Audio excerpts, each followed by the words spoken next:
Doncic first game together, they had a 96% chance to reach the postseason. That was according to ESPN Analytics. But since February 11th, they have gone 7-17. They were eliminated this past Friday when they rested 4 of their 5 top scorers. And Luka Doncic, he essentially only played in the first quarter and a couple of minutes of the second quarter. So for more, we're joined by senior NBA insider Adrian Wojnarowski. When you look at this past week, which, by the way, has included now an NBA investigation into Dallas's decision to rest a bunch of players in that game on Friday. What have you learned about this organization, Woj? And look, this has been an unraveling of sorts for this organization over the last week. From Mark Cuban relitigating again the Jalen Brunson free agency last summer, which the set of facts don't change. They could have offered him $56 million at any point over several months. He'd still be there.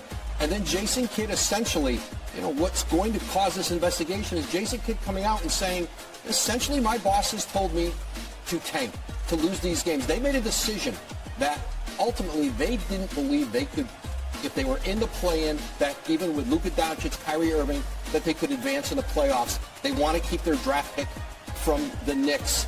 And so you saw them sit everybody in the last couple games. And this has been an unraveling over a couple years. Start with the Kristaps-Porzingis trade. The assets they gave up in that before moving Porzingis on, losing Brunson for nothing, and then the Kyrie Irving trade and what they gave away there. Now, listen, you are always on the clock with a player like Luka Doncic. And, as Tim McMahon reported, the organization is concerned about a trade request in 2024, that they'd have another year. And I agree with that. But you're always on the clock. And now with Kyrie Irving, this is an organization that has no leverage in these extension talks. They're in a position where they're probably going to have to give him more guaranteed money and more years than they wanted to, because they cannot let him walk out the door. But you look at where this organization is right now, it is hard to see a pathway of getting the kind of players around Luka Doncic and Kyrie Irving that would make this team a contender again anytime in the near future. Okay, let's break this down. Not any better than you just did. Thank you for that, Woj. Let me be very, very clear. The Dallas Mavericks are an absolute mess. Let's say what it is. And I feel very bad saying that because I love me some Mark Cuban. And I respect the hell out of Nico Harrison, who I've known for years. It's an absolute mess. And here's where the proof is in the pudding with your last statement. Kyrie Irving.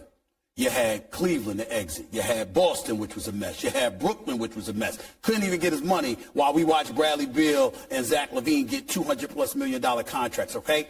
And he's gone from that to being in a position of leverage. That's how bad the Dallas Mavericks look right now, that they don't have that kind of leverage. The leverage now belongs to Kyrie Irving. He now is in a position to get the kind of money that he was looking to get, okay? So in that regard, what has happened? You had the fifth worst record in the Western Conference of the entire NBA since the trade. We understand all of that, okay? And we look at the moves that they've made. Here's what I would say, however, to the NBA, respectfully. This investigation is much ado about nothing. We've seen San Antonio, we've seen Indiana, various other teams. It's called, the Victor Wembanyama, Oklahoma City. Well, not them because they ain't been tanking, but I'm just saying, when you look at Victor Wembanyama, you got on the NBA app, you can watch him play. On the NBA app, they're advertising, they're marketing a dude that ain't even arrived yet.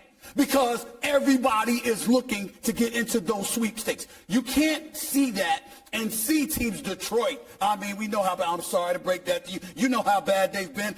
Some people have looked at various teams and said, damn it, they lose it on purpose. And because Jason Kidd comes in a press conference and literally state the obvious, I mean, it was the equivalent of saying the sky is blue. That's what Jason Kidd has done. All of a sudden, it warrants an investigation. The only reason I believe an investigation is taking place. It's just my belief. No inside information, nothing like that. Just my belief. I think the Knicks called the complaint. I think the Knicks called the league office. I think somebody said, wait a minute now, because we want that pick. You understand? So we just top 10 protected. I think something like that happened. I'm being facetious to some degree, but I think something happened where the NBA feels like they got to look good to investigate it. There's no reason for an investigation. Well, remember, Mark Cuban, a couple years ago, $600,000 fine for essentially admitting he was tanking. Yeah. And while you said, while it was 100% honest from Jason Kidd, you can't say it. Okay. Right? Okay. With two superstars, you say, we're going to get out of the 10th seed and go into the lottery. I think it's viewed differently than a young team who's rebuilding, who's just like Utah, that ends up back in the lottery. Yeah, but when you yank them out after the first quarter, when you have a bunch of folks from Slovenia that come into attendance. Correct. I mean, you know. Well, I'm just saying. and he says, if I'm healthy, I'm going to play, and then they only play him one quarter. But this all really starts with the Mavs got away from their identity. It started with Dirk, right? Dirk was a loyal superstar that was there almost 2 decades, became an all-NBA player, a Hall of Fame player, and eventually won that historic championship. You now get Luka, one of the best young talents in the league. You're building around him. Now all of a sudden you make it to the Western Conference Finals, right, and you don't pay Jalen Brunson.